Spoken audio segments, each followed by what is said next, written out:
spoke too soon. Oh, goodness. Just got hit by a little rock. You can hear it clanging off the metal. Boing. As the Nicky battery gets a bit of a juice up, it's the worst offender battery-wise around here. I've just charged up the battery in the Mighty Boy, and I will take it for a little run to give it a test on cooling after it's had a bit of work done to that, and basically fuel it up. It hasn't moved in nearly 50 days.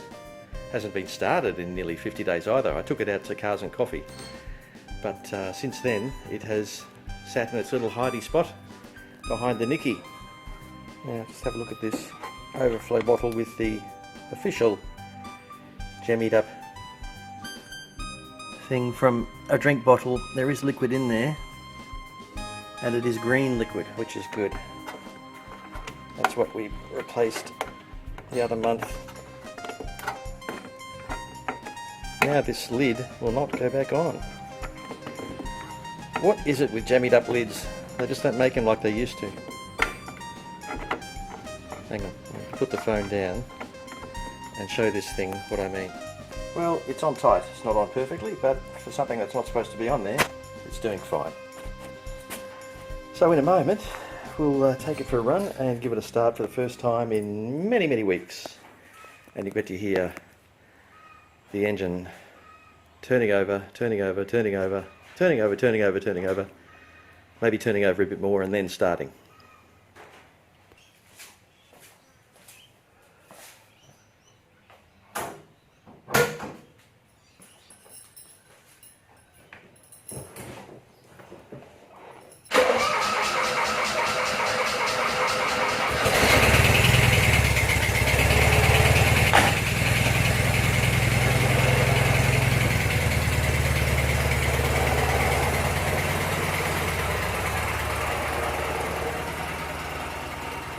Chugga chugga chugga goes the Nicky while it waits for me to move this car out. So let's do that.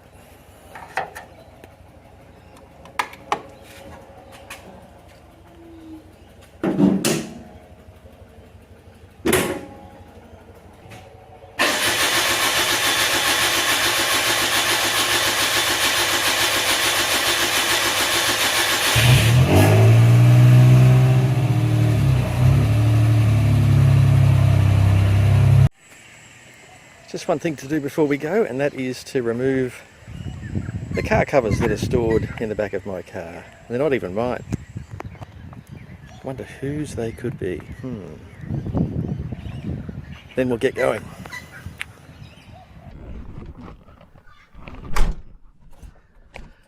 Right, we've moved all the cars to and fro to get this one out of the garage, and now it's time to take it for a little run to maintain it. And we'll put a bit of choke on just in case.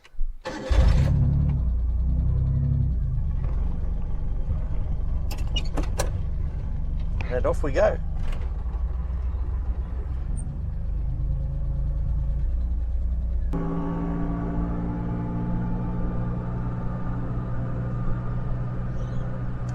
And I resisted the urge to shift into fifth. Pat myself on the back.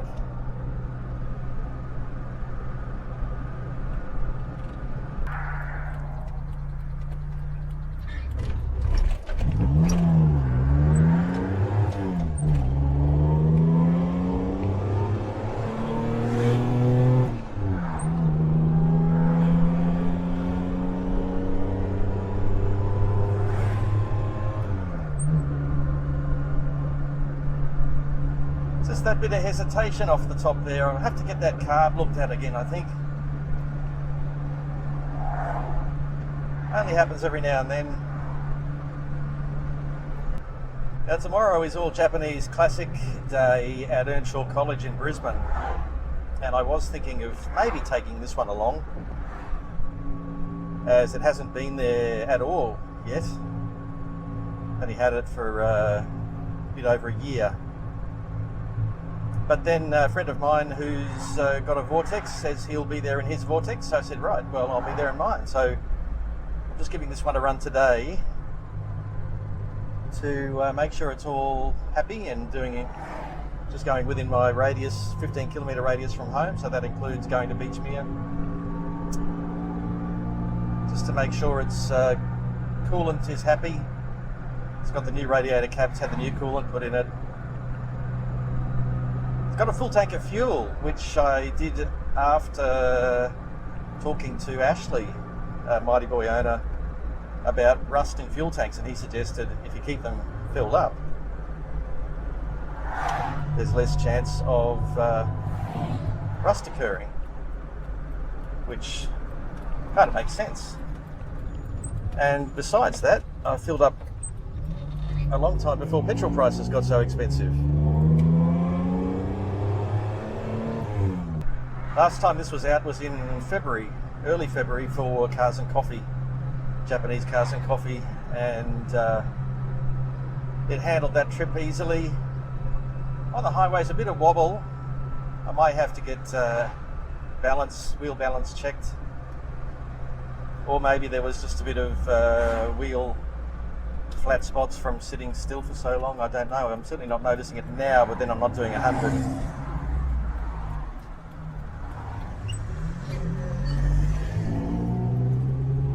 Actually, I'll go straight ahead instead.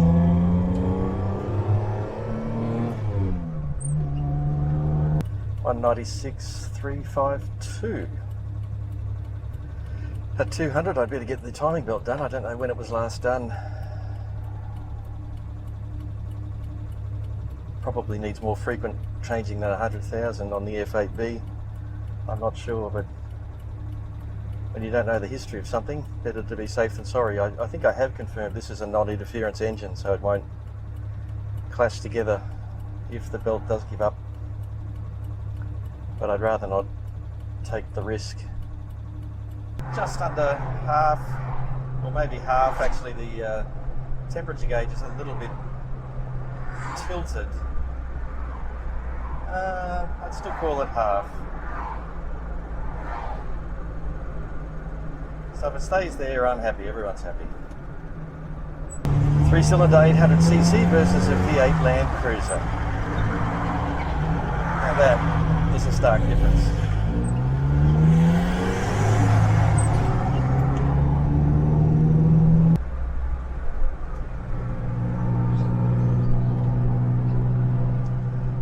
Was just wondering what those screws in the roof were, and I don't recall them on my earlier Mighty Boy, but then that one didn't have the rails, and I've just put my hand out the window and discovered that that must be where the rails secure. Just one screw through the roof. I was wondering whether I should keep this car if I'm only driving it 6 times a year. But someone said it's got to keep them safe. You know, it's safe if you own it, which is true.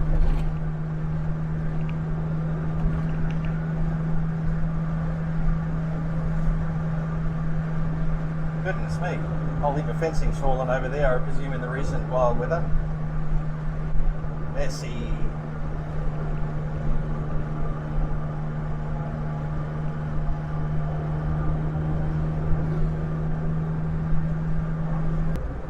Now we enter the environment this car was built for, a 50 km/h zone. A bit more room than the streets of Tokyo, though still.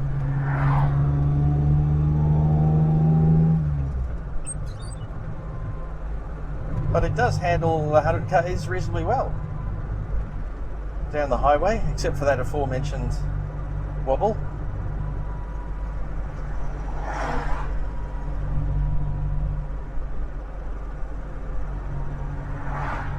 Mind you, I've never owned the F5A version.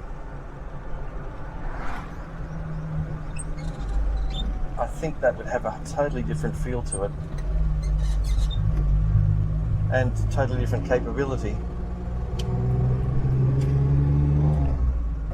40 zone, wow. Well, I'm doing 30 and it feels like I'm doing 40.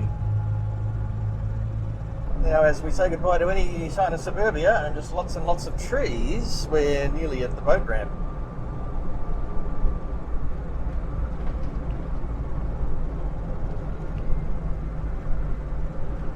Which I'm thinking will probably have a few people around today. Yeah, there's a couple.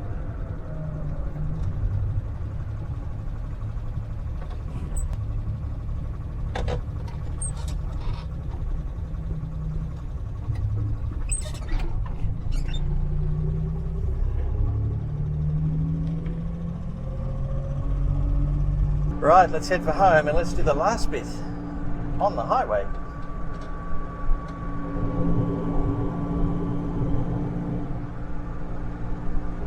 I may have to put the window up for that.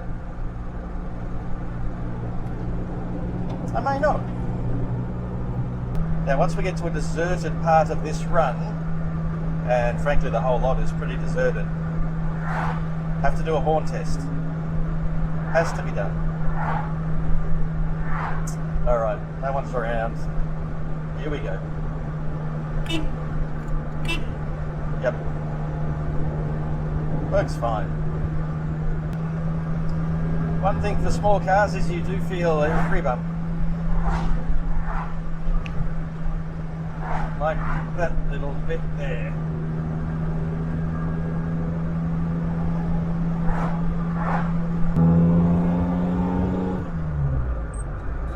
But unfortunately there's turning traffic, which means my run onto the highway will have to slow down a bit, although that traffic's cleared. Let's hit it in third.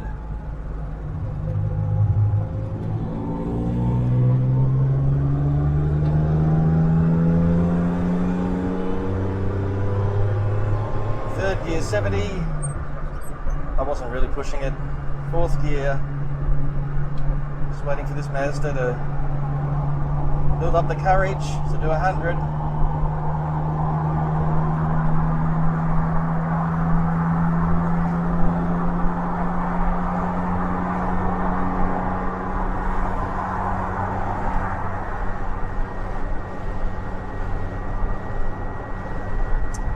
Still only doing 95. There we go, that's the 100.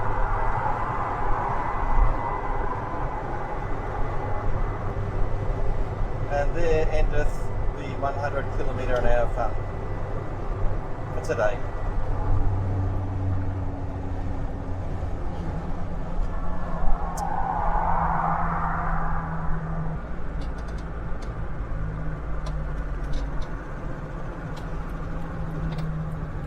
Couldn't put the blinker on then because the wheel was at the exact spot where the return is.